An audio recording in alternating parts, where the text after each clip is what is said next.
사람들은 참 얘기 많이 하죠. 코로나를 경험해 보니까 하늘의 말 따라 공기가 깨끗해지더라. 그렇습니다. 사람이 멈추니까 하늘이 맑아지고 지구가 회복되기는 되는 것 같습니다. 그런데 전문가들은 이렇게 얘기합니다. 지금 경험하는 것은 자연 소생인데 이것은 한시적일 수 있다. 만약에 이번 코로나를 경험하면서 하나님이 주셨던 메시지, 성찰을 제대로 소화해내지 못하면 이 코로나 재앙보다도 더 심한 재앙이 올 수 있다. 전문가들의 말이 아니더라도 일반 사람들도 그 이야기에 공감을 합니다. 코로나가 왜 왔는지 이 재앙의 원인을 이제 다 알고 있으니까요. 그리고 당장 우리가 예상해 볼 수 있는 것이 이제 코로나 위드로 들어갔지만 위드 코로나가 조금 더 지나면 이제 해제가 전면 풀리게 되면요. 사람들은 보복 소비를 할 거예요, 아마. 그러면 공급량보다 생산 수요자가 더 많아지게 되겠죠. 갑자기 늘어나지 않겠습니까? 공장이 아마 이전에 멈췄던 공장이 2배, 3배로 돌아갈 것이고 보복 여행을 또 얼마나 많이 가겠습니까? 다시 막 공항이 막 마비 사태가 날 만큼 사람들 꽉 차게 될 것입니다. 못 가봤던 해외여행, 국내여행 사람들로 인산인해를 이루게 되겠죠. 그렇게 되면 또 막 쓰레기가 쌓이게 되고 멈췄던 발전소가 막 돌아가게 될 것이고요. 다시 우리는 미세먼지로 숨쉬기 어려운 환경에 처하게 될 것이 분명합니다. 그렇다고 멈출 수도 없어요. 다 멈추고 있으면 또 어떻게 됩니까? 위축이 되지 않겠습니까? 다시 걸음을 내딛지 않을 수도 없는 것이 누군가에게는 생존에 걸려있는 문제고 또 어떤 분들에게는 우울감으로부터 해방될 수 있는 기회가 이제 오는데 그렇다고 멈출 수는 없죠. 다만 우리가 바라는 것이 뭐 그렇게 거창한 것으로의 회복이 아니라 소소한 일상으로의 회복을 우리는 원하는 것이죠. 만나면 반갑게 악수할 수 있고 그런 얼굴들을 보고 필요하면 포옹하고 서로 안부를 묻고 이런 소소한 일상의 회복을 우리가 원하는 건데 그럼에도 불구하고 그동안 응축되어졌고 멈추어졌고 그 다음에 스톱되어져 가지고 그에 대한 한이 보복이 너무 과도해서 이전에 이 재앙의 기간에서 하나님 주셨던 메시지의 성찰의 시간을 다 잊어버리면 지금까지 고생한 것이 보람도 없이 다 허사가 되고 말기 때문에 아마 전문가들이 그렇게 말하지 않았나 싶습니다. 우리가 잘 아는 유명한 소설 있죠. 어른 동화라고 하는 생텍쥐베리의 어린 왕자라고 하는 책이 있습니다. 사실 이 어른 동화는 서구 문명 산업 사회를 비판하는 책이었어요. 그 어린 왕자라고 하는 작품 속에서 어린 왕자가 자기가 살던 그 소행성에서 가시가 잔뜩 돋친 장미를 그렇게 사랑했는데 얼마나 이 콧대가 세고 이게 이 성질을 부리는지 어린 왕자가 그만 질려가지고 자기가 살던 소행성에 장미가 나게 떠나버립니다. 떠나면서 이제 다른 소행성 7군데를 돌면서 거기서 겪었던 일들을 이야기로 써놓은 것이 어린 왕자라고 하는 책인데요. 이 어린 왕자가 3번째 소행성에 가니까 거기에 매일 술에 취해 있는 사람을 보게 됩니다. 매일 술을 마시니까 어린 왕자가 찾아가서 그 사람에게 물어요. 아저씨는 왜 이렇게 맨날 술을 마셔요? 그러니까 이분이 하시는 말씀이 내가 술을 마신다는 사실이 부끄러워서 그것을 잊기 위해서 나는 술을 마신다 말을 합니다. 앞뒤가 맞지 않는 황당한 궤변인데 그런데 이 궤변이요 이분에게는 술을 마시는 이 당사자에게 자기 합리화예요. 사실은 변명이지만 자기에게는 맞는 얘기로 들리는 것입니다. 중독이 된 것이죠. 알코올 중독이 되면 자기식으로 말하고 그것이 무엇인지도 모릅니다. 모든 중독이 사실은 그래요. 알코올 중독뿐만 아니라 우리가 중독이라고 하는 붙일 만한 일들이 많지 않습니까? 돈에 대한 중독, 사랑에 대한 중독, 일에 대한 중독, 모든 중독들이 그런 것처럼 오늘을 살아가는 우리 많은 사람들이 공통적으로 중독되어 있는데 그것이 중독이 되니까 중독인지도 모르는 것이 있습니다. 바로 그것이 뭐냐면 욕망이라고 하는 중독이죠. 욕심.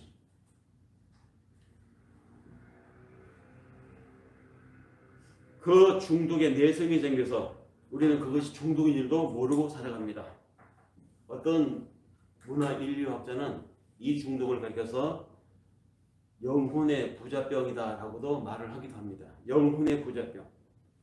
영혼의 부자병이 왜 이런 명칭이 이 병에 붙여졌느냐면 사람들이 자기가 다른 사람보다 좀 나은 사람이다라고 하는 이 노력, 내가 다른 사람보다는 그래서 좀 멋있는 사람이다. 뭐 그것이 경제적인 것이든 문화적인 것이든 학벌로든 다른 사람보다 나아 보이려고 내가 애쓰는 이 삶이 그 뭐가 나쁘냐 이렇게 생각하죠. 그런데 내가 다른 사람보다 나아 보이려고 하는 그 발로 자체가 이미 영혼의 부자병이라는 것입니다. 왜냐하면 내가 다른 사람보다 돈이 너무 많은 사람, 다른 사람보다 꿀리지 않는 존재, 다른 사람보다 더 멋있어 보이는 존재가 되려고 하는 그 애쓰고 과시하려고 하는 그것이 과연 채워질 수 있는 것이냐? 채워질 수 없다는 것입니다. 그래서 이것이 영혼의 부자병이라는 것입니다.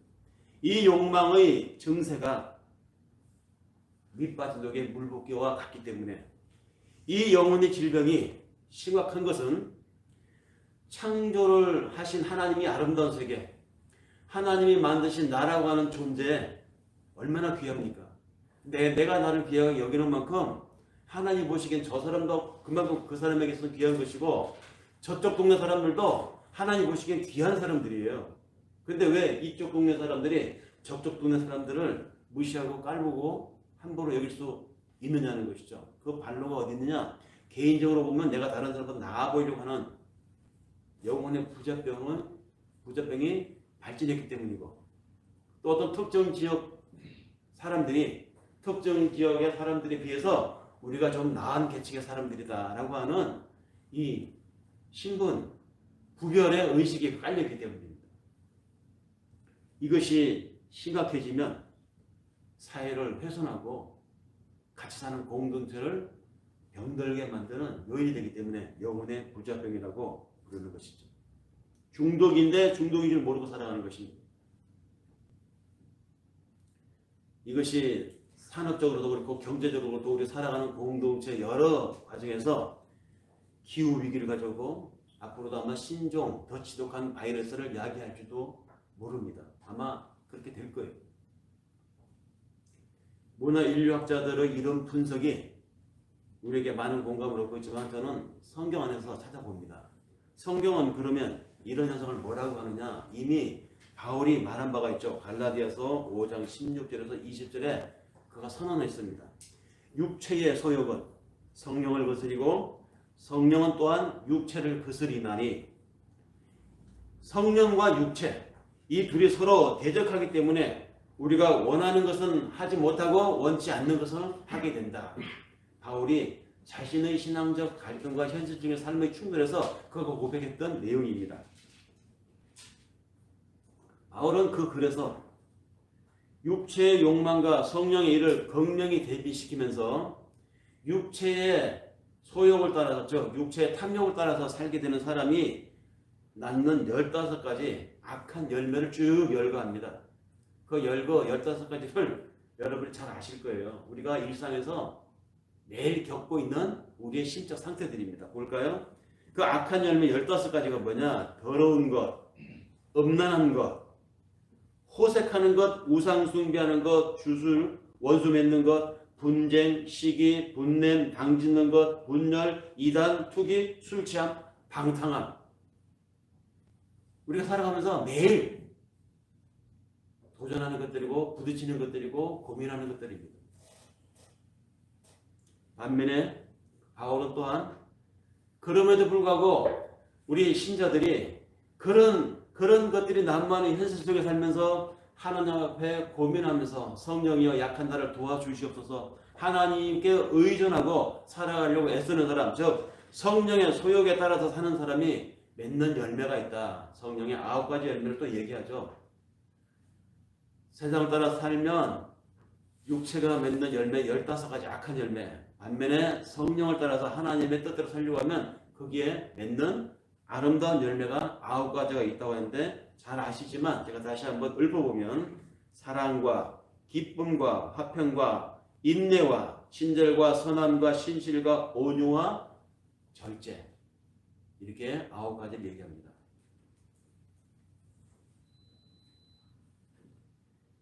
이 유명한 성령의 열매 이야기는 사랑으로 시작해서 절제로 끝이 나는데요. 근데 대체로 사람들은 성령의 9가지 열매하면 딱 떠오르는 게 온유, 사랑, 뭐 인내, 여기까지는 기억을 해요.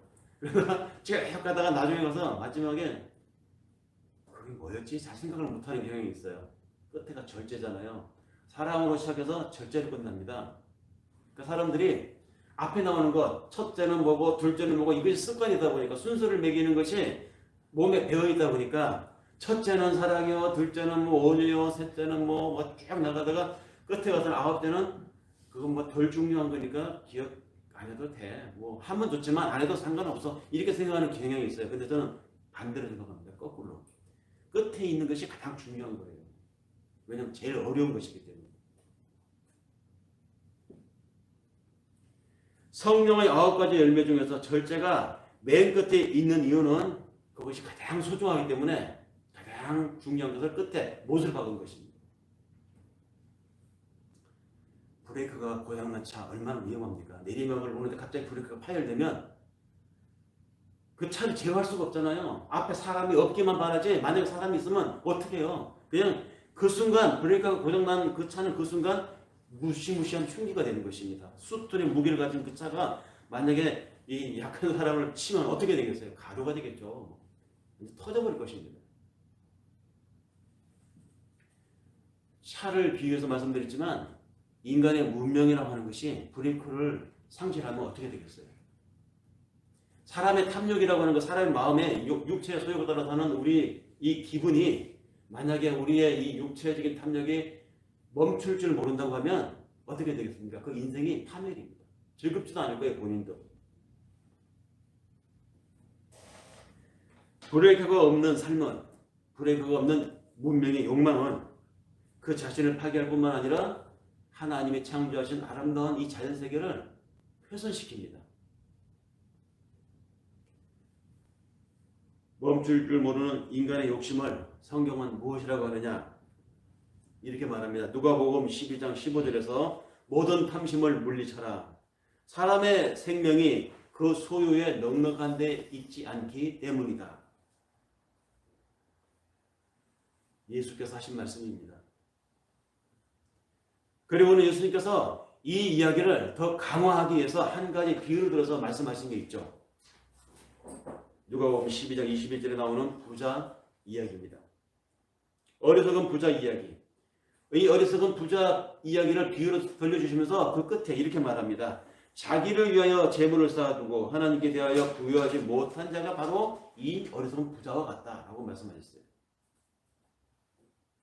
돈에 대해서 부유한 자가 되지 말고 하나님에 대해서 부유한 자가 되어야 한다. 이것이 예수께서 주시는 말씀의 요지인데요.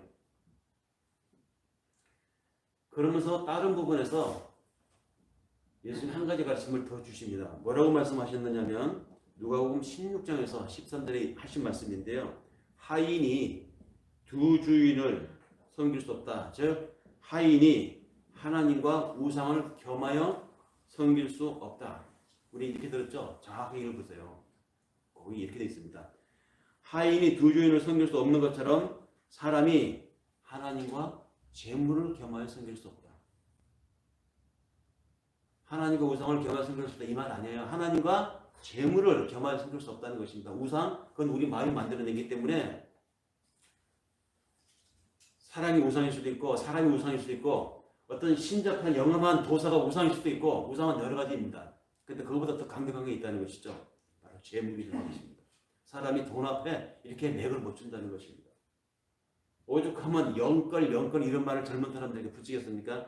영혼을 끌어대서라도 빚을 내서라도 집을 사야 내가 앞으로 인생 부정된다. 영끌이라는 말을 영혼을 끌어낼 정도의 강력한 흡인력을 가진 것이 바로 재물입니다. 돈입니다. 경제적인 것이.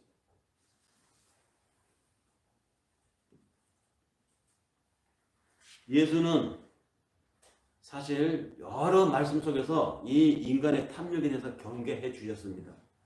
성경도 예수님 말씀뿐만 아니라 예수 이전에 성경 곳곳에서 이 인간의 탐욕에 대해서 경고하고 있습니다.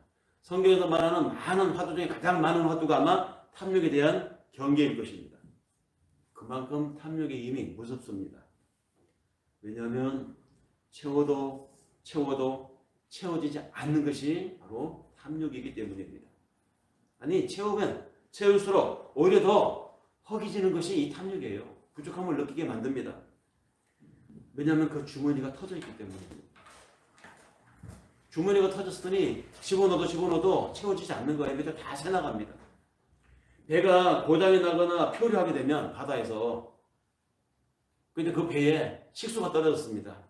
며칠 표류하게 되면 물도 없고 어떻게 하겠습니까? 목이 마르게 되겠죠. 그런데 바로 그 순간 옆에 막 늘는 게 바다 물인데 그 바다 물을 먹으면 어떻게 될까요? 절대 먹으면 안 돼요. 바다 물을 마시는 순간 그 목숨은 끝나는 것입니다. 소금이잖아요. 그 소금물이잖아요. 마시면 더 갈증을 느끼게 만드는 것입니다. 인간의 탐욕이 바로 그와 같다는 것이죠. 빈 주머니와 같고 밑에 터진 주머니와 같고 표류하는 배에 있는 주변의 바닷물과 같다. 존재의 허기를 소유로 채우는 일이 이와 같음을 성경은 이야기했고 예수도 경계시켰습니다. 존재의 허기를 소유로 채우는 일은 목이 마르다고 바닷물을 마시는 것과 같은 이치라는 말입니다.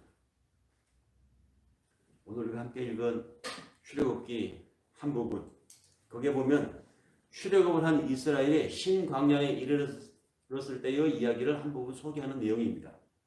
이 사람들은 모세와 아론의 이 지도를 따라서 이 광야로 나왔습니다. 그런데 나와 보니까 고생이 이만저만이 아닙니다.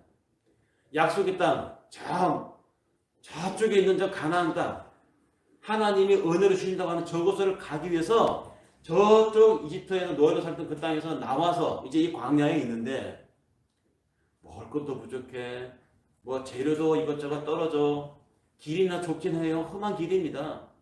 너무너무 힘드니까 자기들을 이끌어낸 모세와 아론을 해서 막 원망을 쏟아냅니다. 우리를 왜 이 이집트 땅에서 끌어내가지고 이 고생을 시키느냐.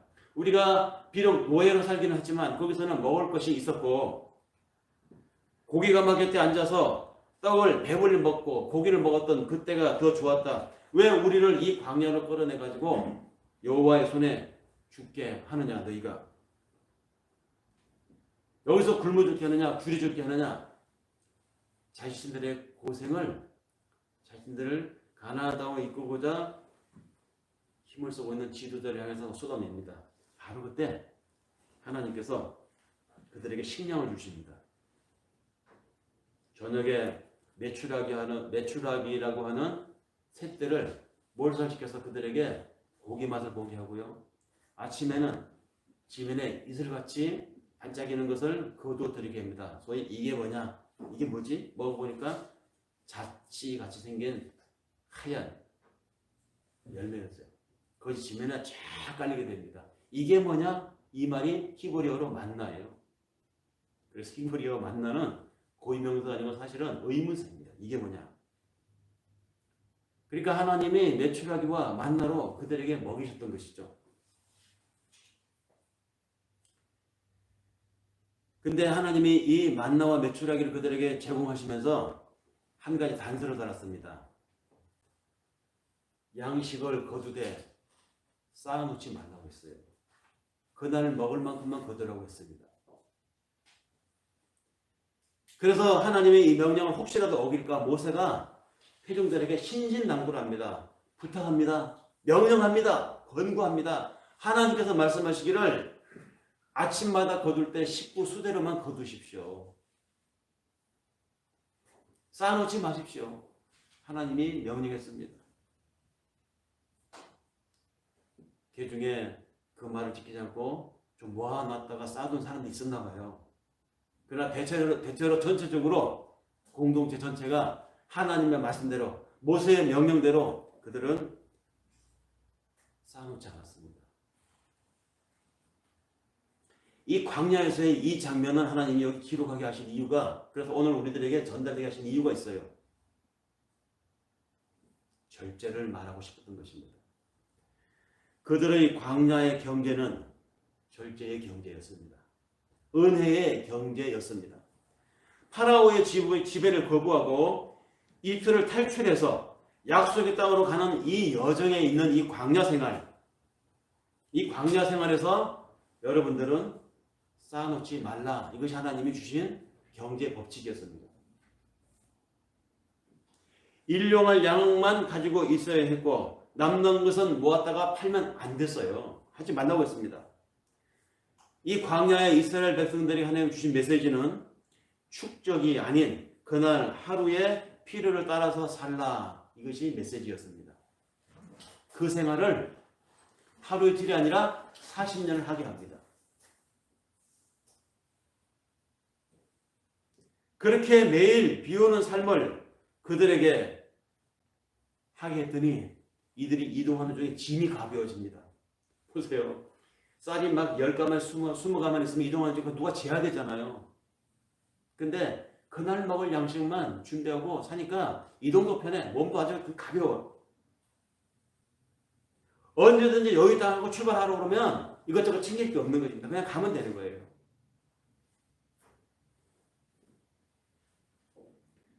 혹시라도 이 공동체, 이 광야 공동체 중에 누군가가 내일을 대비한답시고 미래를 대비한답시고 긁어 모았다가는 어떻게 되겠습니까? 긁어 모으게 되면 이게 내 삼촌도 먹어야 되고 우리 할아버지도 먹어야 되고 우리 할아버지 다른 사람 많이 먹으니까 내일 아침 나갔다 없으면 어떡해. 그러니까 내일 모레까지 팍팍 긁어가지고 가면 그만큼 가져가는 만큼 누군가가 못 가져가는 거예요. 그렇게 되면 축적하는 자가 생기게 되면 그 안에 누군가가 축적하는 것으로 권력을 행사할 갑이 생기게 되고 누군가는 그 자기가 준비하지 못했기 때문에 없어서 있는 자에게 가서 꼬야 될 을이 생기게 되는 것입니다. 광야 여정에 이것이 생기면 안 되기 때문에 하나님이 이 광야 생활은 절제의 경제 생활, 공동체를 그들에게 훈련시킨 것입니다. 40년. 성경에는 그랬더니 남음도 없고 부족함도 없는 절제의 경제로 이집트 땅에서 노예로 살았던 그들의 경제관을 하나님이 이 광야에서 저 가나안 땅에 들어가면 이렇게 살라고 그들의 경제관을 바꿔놓는 것이었습니다. 하나님의 사람으로 훈련시킨 것이었어요. 우리는 2년 가까운 코로나 재앙을 겪으면서 예배도 제대로 드리지 못해왔고요. 그야말로 우리들의 일상에 각자의 삶은 그런 재앙이 닥치기 이전의 삶에 비해서 형편없이 피폐하게 살았습니다. 그런 재앙의 그 긴 시간을 이제 일상으로 돌아간다고 이전에 고생했던 시간을 아무 의미 없이 그냥 보내버리면 이게 얼마나 억울하겠습니까? 뭔가를 얻어야 되지 않겠습니까? 진짜 두려운 것은 전염병이 아니에요. 진짜 두려운 것은 고생한 의미를 모르고 지나간다는 것입니다. 왜냐하면 우리 사람은 의미를 찾는 존재이기 때문입니다. 인간은 의미를 찾아요. 내가 왜 살아야 하는지 사는 이유를 분명히 아는 사람은 그 지금 살고 있는 현실이 아무리 혹독하고 고대도 살아냅니다. 왜? 내가 존재해야 할 이유를 알기 때문에. 인간이 그런 존재입니다. 가깝게 얘기하면 내 저 자식들 때문에 내가 산다 이렇잖아요. 우리 부모님들이 그랬잖아요. 내가 자식들만 아니면 그냥 당장 이런 그 부모님의 그 말씀 속에는 내가 살아야 할 분명한 이유가 자식에게 있기 때문입니다. 하나님의 사람들은 이 땅을 지금 왜 살까요? 빨리 죽으면 천국가 좋을 텐데 왜 험한 세상, 힘든 세상, 만만치 않은 이 세상을 우리가 왜 살죠? 하나님의 자녀로서 존재 이유를 우리는 잃어서는 안 됩니다. 그래서 예배를 나오고 교회를 다니고 그 불편한 신앙생활을 남들보다 손해에 봐가면서 하지 않습니다.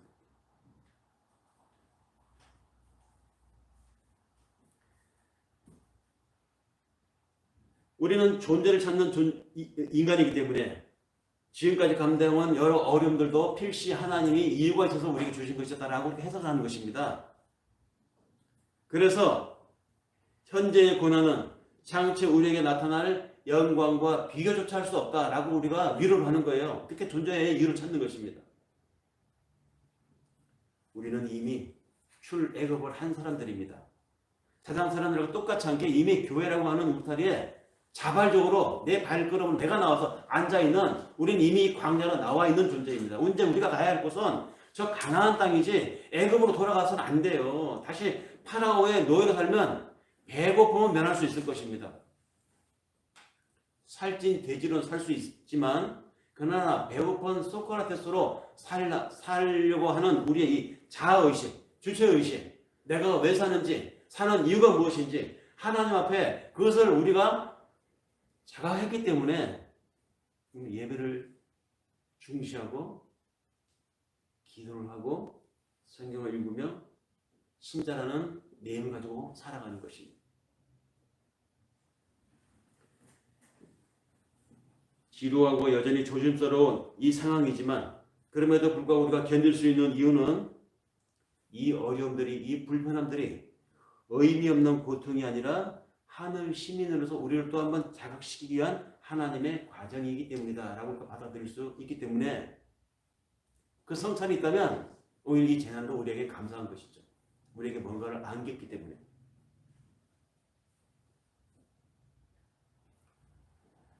자, 더 높이, 더 멋있게, 더 화려하게, 이거 어디서 많이 들어보던 말이죠. 세상 광고, 물건 카페에서 많이 들어보던 말입니다. 세상은 우리들에게 지금도 흔듭니다. 우리들을 자극합니다. 그런 우리는 출애굽을 한 존재들입니다. 이 출애굽 여정은 우리가 필요 이상을 욕망하면 출애굽을 했는데 목적지인 저 가나안 땅에 들어가는 데는 실패할 수 있어요. 어떻게 실패하느냐? 필요 이상을 욕망할 때 우리는 실패할 수 있습니다. 하나님이 만나를 그날치만 거두라고 했는데 내일이 걱정이 돼서 모레가 걱정돼서 내년이 걱정이 돼서 비축을 하면 그 순간부터 우리는 실패할 길에 들어서게 되는 것입니다. 그런데 살아가는 오늘 우리들의 주변을 돌아봅시다. 우리 소비 문화를 한번 생각해 보자고요. 어떻습니까? 그 소비 문화의 힘이 얼마나 강력합니까? 어떤 그 문화 인류학자가 하신 얘기, 이집트의 피라미드를 보면서 그런 말씀을 그분이 하셨어요. 저 피라미드 정말 웅대하고 거대하다. 그런데 저거 그래봤자 저것은 인간의 욕망의 결핍물일 뿐이다.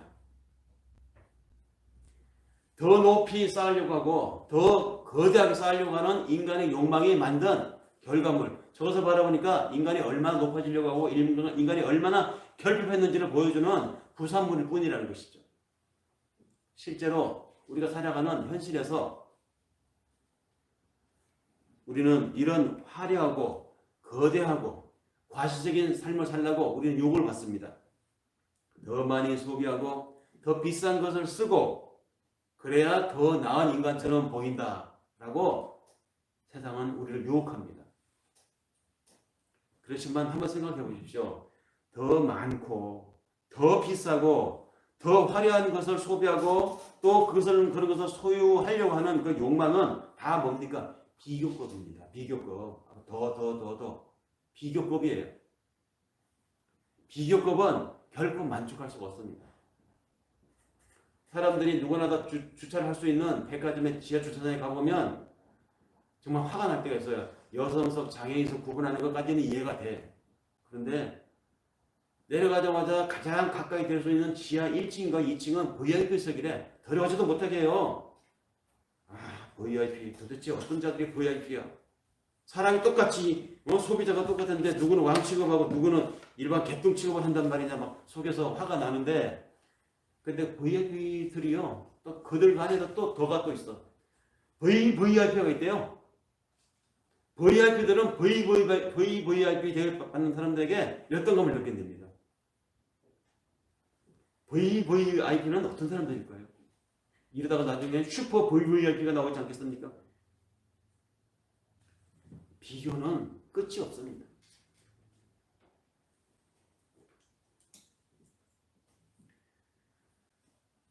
욕망은 늘 비교급이기 때문에 만족시킬 수 없고 그칠 수도 없습니다. 욕망은 언제나 터진 주머니이기 때문에 마실수록 목이 마른 바닷물과 같기 때문에 끝이 없습니다. 진짜 평안과 진짜 만족은 이 땅에서의 무한한 소유에 있는 것이 아니라 하나님 안에 있을 때, 하나님에 대하여 부유한 자가 될 때 가능하다는 것이죠.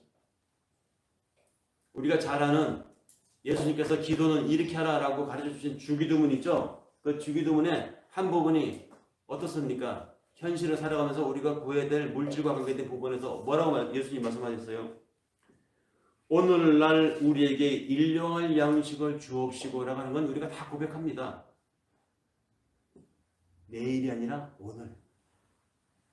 오늘을 구하라고 했습니다. 그리고 나에게가 아니고 우리에게라고 말씀하셨죠. 무한한 양식이 아니라 일용할 양식을 구하라고 했습니다. 사람들은 무차별적으로 자신이 하나님 앞에 이루어지기를 바라는 욕망을 막 쏟아내는 이런 증언부언하는 기도를 그것도 길게 해야 하나님이 다 들어주실 것이라고 생각을 해서 기도를 유려하고 길고 큰 목소리로 목에 힘을 줘서 말을 합니다마는 예수님은 그렇게 기도하는 거 유대 지도자들의 기도를 비교하시면서 너희는 저렇게 기도하지 마. 하나님 다 알고 계셔. 간결하게 기도하라고 말씀하시면서 보여주신 기도의 FM이 주기도문입니다. 진짜 기도는 비는 것이 아니라 비우는 것이에요. 진짜 기도는 하나님 주십시오 주십시오 구걸하는 것이 아니라 하나님 저는 하나님의 자녀입니다라고 선언하는 것입니다. 진짜 기도는 없는 것을 불평하여 달라고 하는 기도가 아니라 하나님이 주신 것을 바라보면서 하나님의 감사를 고백하는 게 진짜 기도예요.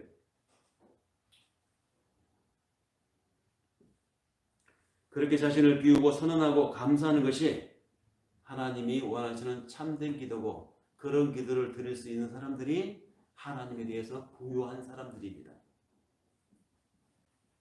오늘 우리는 필요 이상으로 많이 가지고 있음에도 불구하고 그런 우리들을 향해서 세상은 여전히 당신에게는 이것도 필요합니다. 당신은 저것도 필요합니다. 더 많이 가지고 있으라고 자꾸 우리를 부추깁니다. 더 가져야 한다고 광고를 합니다. 피라미드와 같은 상상의 굶주림에 지배되고 있는 사람들은 지금도 여전히 더 가져야 한다고 생각해서 내가 다른 사람보다 더 낫게 살아야 한다고 생각해서 내가 다른 사람보다 더 멋있는 존재여야만 한다고 욕망을 채우기 위해서 여전히 살고 있습니다. 그런 사람들 다 파라오의 노예로 살고 있는 겁니다. 아직도 출애굽을 하지 못한 저 이집트 땅에서 살고 있는 존재라는 말이죠. 예수님은 말씀하셨습니다. 함께 읽어도 잘 아실 것입니다. 도덕이 오는 것은 도둑질하고 죽이고 멸망시키려는 것뿐이지만 내가 온 것은 양으로 생명을 얻게 하고 더 풍성하게 얻게 하려는 것이다. 도대체 예수님께서 우리에게 생명을 주시는데 그 생명을 더 풍성하게 얻게 하려고 내가 왔다라고 하는 그 더 풍성한 생명이 어떤 것일까요? 예수님이 이 말씀하실 때는 배경이 있습니다. 유대인들의 수전절이라고 하는 절기 때 성전에서 이 말씀하신 것입니다. 유대인들의 이 수전절이라고 하는 절기가 어떤 절기냐? 예수님 오시기 164년 전에 그 예루살렘 지역을 총독을 보내서 직할 통치라고 했었던 그 당시 예수님 오시기 164년 전의 황제 안티오쿠스 황제가 로마 황제가 헬라 문화와 헬라 예배를 예루살렘에 강제로 주입시키기 위해서 예루살렘 성전에 돼지머리를 올려놓고 유대 율법에 금지되어 있는 뭐 발톱 갈라진 거 이런 것들 절대 올리면 안 되잖아요. 그런 것들을 희생 제물을 올려놓고 제사를 강제시켰던 것입니다. 그랬더니 유대 바리새인들이나 유대 에세네파나 유대의 이 율법에 충실한 이 일단의 사람들이 혁명을 일으킵니다. 그 황제의 조치에 반발하는 것이죠. 그래서 로마를 상대로 전쟁을 일으키는데 그 전쟁이 4년을 갑니다. 4년 끝에 마카비오라고 하는 사람에 의해서 전쟁이 끝이 나게 됩니다. 로마의 문화를 몰아낸 것이죠. 그래서 로마에 강제 이식시키려고 했던 헬라식 예배 잔재들을, 돼지 머리들을 다 성전에서 씻어내고 숙청해내고 성전을 정화해서 성전 정화 제사를 드리는 날이 이 유대인들에게는 수전절이에요. 이 수전절 날 예수님께서 이 말씀하셨습니다. 그러니까 예수님이 이 말씀하실 때는 수전절의 의미를, 그 역사적인 의미를 회복시키는 의미로 이 성전을 더럽히지 말라고 말씀하셨는데, 그것을 좀 사람을 향해서 말씀하셨단 말이죠. 예수님이 그 사람, 자기 말씀을 듣는 사람 누굽니까?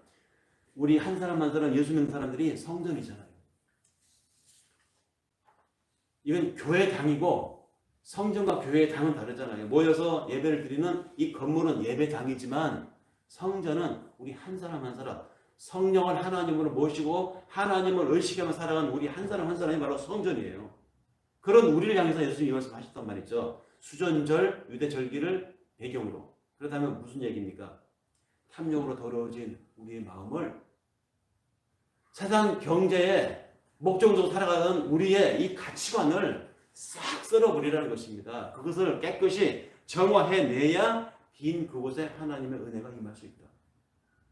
그 상태가 바로 생명인데 그 생명에 생명을 더한다. 풍성한 하나님의 생명을 우리 주신다는 이야기가 바로 그런 뜻입니다.